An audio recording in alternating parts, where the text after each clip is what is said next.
Hello，大家好，我是拜伦。在我们想要分辨事情的真相的时候，想要厘清问题的疑点的时候，越简单的解释，往往越接近真实的答案。今天就来讲奥卡姆剃刀。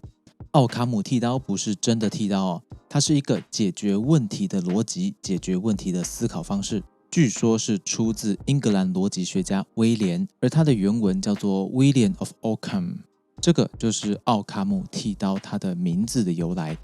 现在对于奥卡姆剃刀的解释是，不要多费力气去做本来可以用较少力气完成的事。如果要用文言文来说的话，就是如无必要，勿增实体。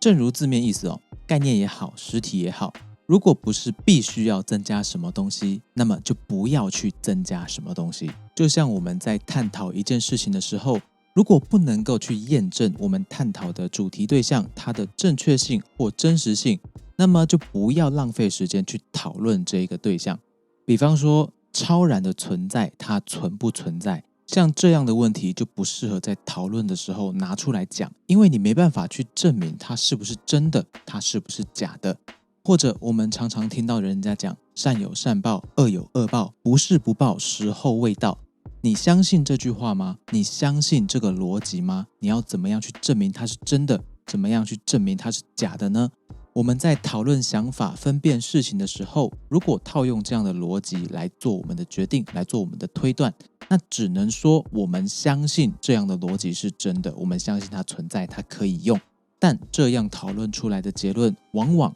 比较脆弱，比较不具说服力去说服别人，这个结论就是事实，就是真相，就是对的。它基础的就只是相信而已。如果我们想要推断出一个比较可靠、比较稳固的推论结论的话，我们就不能这样做。不要浪费你的时间在讨论不能够验证的对象，不能够验证它正确性跟真实性的对象。对一件事情的剖析越简单，往往越接近真相。你不要有太多的解释。注意，这个不是说最简单的东西就是真理，最简单的解释就是真相，而是简单的东西它接近事实。对问题进行复杂分析跟假设，不一定是最好的做法，它不是必要的。我们虽然可以这样做，但是呢，我们要知道，掺杂个人主观的解释，很容易把事情带离事实。原因是因为涉及的因素越多，正确的几率当然越低，或者说出错的几率当然越高，越容易偏离我们想要找到的事实。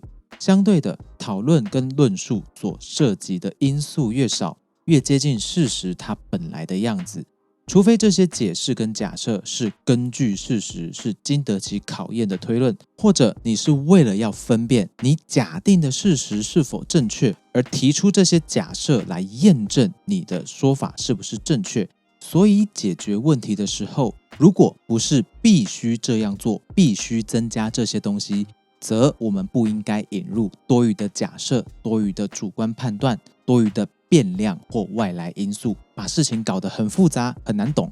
这真的没有必要。如果同一个问题有很多种解，逻辑都很好，那就挑其中使用假设最少的那个解。人有一个特性，就是我们认知的事实来源于我们接受的解释。同样的，我们表达认知其实是对我们主观认识的事实所做的解释，有点绕口啊。简单来讲，你主观认为的事实长什么样子，那么事实就会是你想的那个样子。而我们主观认为事实是怎么样，其实是很容易变的。我们很习惯根据没有考证过的资讯就做出假设跟判断，所以谣言跟流言就这样来了，风向也很好操弄。就算不用这么大的群体，就我们个人来说，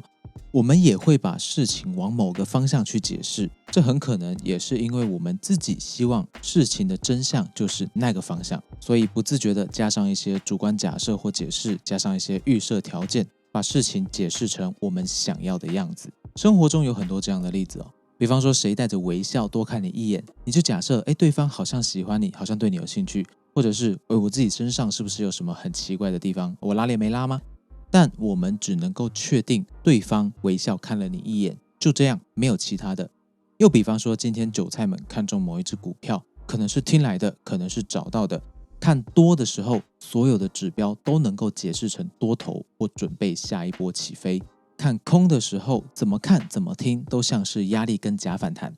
不管你往上还是往下解释，以一个散户来说，好像都说得通。我韭菜，我就是这样。说这一点，大家去试试看哦。如果呢你不是真的很专业，在钻研这些指标，或者是长期在股海里面打转的话，你怎么解释其实都很像是真的哦。把这样的状态呢套用在我们生活的方方面面，其实也是套得通的哦。